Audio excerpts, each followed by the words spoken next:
চল ছোটু, যা, দরজাটা বন্ধ কর। এমনিতেই তো গেমটা হারছিস। আমি কেন বন্ধ করব? কারণ তুই আমার থেকে ছোট। দাদা ভাই, এই এক সামান্য দরজার জন্য দুই ভাইয়ের মধ্যে তো ঝগড়া কেন?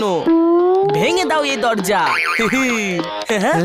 বান্টি, বাজা বড়েতের ঘন্টি, দরজাটা বন্ধ কর, না হলে। না হলে কি? হ্যাঁ, কি করবি তুই? বান্টি, এই চিকু, চিকু, চিকু, বান্টি, চিকু, বান্টি।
আমি জিতে গেছি, জিতে গেছি।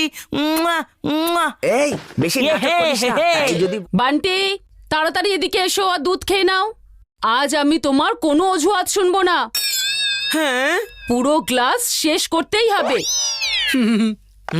ইয়া, মাম্মি দুধ নিয়ে আসার আগে আমি বরং টুইঙ্কেলের বাড়ি চলে যাই। হ্যাঁ? কোথায় যাচ্ছিস ছোটু? না না মাম্মি, আজ তো তোকে দুধ খাইয়েই ছাড়বো।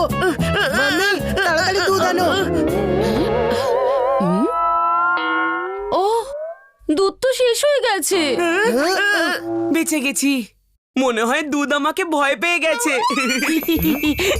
আজকে তো গীতা মাসির বার্থডে, মিউজিক হবে, ডান্স হবে আর অনেক পিৎজা হবে। ইয়ে! চিকুর সঙ্গে পাঙ্গা নিবি? আজ তো তোকে ছাড়বই না। আরে না মাম্মি, দাঁড়া বেটা বান্টি। দেখ, তুই যদি মানিস তাহলে কিন্তু আমি কমপ্লেন করে দেবো, তারপর তুই পার্টিতে যেতে পারবি না।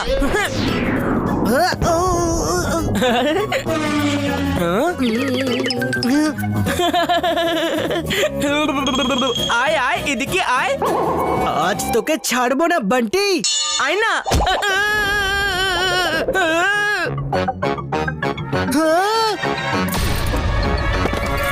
ও নো, এটা আমি কি করে ফেললাম? মাম্মি যদি এটা জানতে পারে তাহলে তো আমাকে আর আস্ত রাখবে না। ও নো, আমার সুপার ট্যালেন্টেড ভাই গীতা মাসির গিফটটা ভেঙে দিয়েছে, তাও ডান্স করতে করতে। এবার এই ট্যালেন্টটার ব্যাপারে মাম্মিরও তো জানা উচিত, তাই না? না, তুই এটা করতে পারিস না। ছোটু, আমি তোর বড় দাদা, আমি যা ইচ্ছে তাই করতে পারি। যদি এই চিকু চচ্চড়ি বলে দেয় তাহলে বার্থডে কেকের জায়গায় আমাকে মাম্মির মার খেতে হবে। এত ট্রাফিকের পরে পাপা বাইরে এসে থার্ড আম্পায়ারের মতো বাইকই কেনার ডিসিশন জানাবে, দেখে নিস তুই ছোটু। না, পাপা ডান্স শোর মতো জাজদের মতো বাইককে এলিমিনেট করে দেবে আর গাড়িকে নেক্সট রাউন্ডের জন্য সিলেক্ট করবে। না, বাইকই কেনা হবে। গাড়ি কেনা হবে।